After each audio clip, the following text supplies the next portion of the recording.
সপ্তম শ্রেণীর final exam 2025-এর গণিতের একটি প্রশ্নপত্র রয়েছে, দেখে নাও। তৃতীয় পর্যায়ক্রমিক মূল্যায়ন 2025, শ্রেণী হচ্ছে সপ্তম, পূর্ণমান 70, বিষয় হচ্ছে গণিত, আর সময় 2 ঘন্টা 30 মিনিট। একের দাগে তোমাদের রয়েছে এমসিকিউ টাইপ প্রশ্ন, এখানে তোমাদের মোট 6টি আছে, এক করে মোট 6 নাম্বার।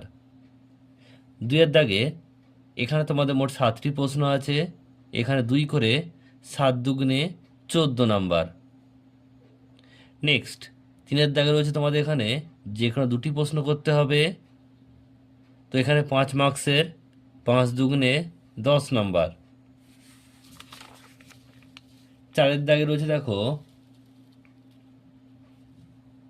চারের দাগে তোমাদের এখানে মোট 6টি প্রশ্ন করতে হবে, 3 করে, মোট 3 6 18 নাম্বার।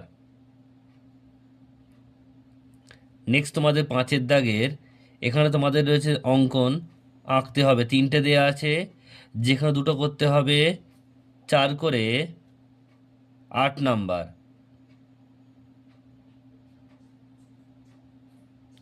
নেক্সট প্রশ্ন 6-এর দাগে রয়েছে তোমাদের, এখানে তোমাদের মোট 4টি প্রশ্ন আছে, 2 করে মোট, এখানে মোট 5টা আছে, যে কোনো 4টি করতে হবে, তো 4 দুগুণে 8 নাম্বার। আর তোমাদের 7-এর দাগে রয়েছে একটি স্তম্ভচিত্র অঙ্কন করতে হবে, 6 মার্কসের।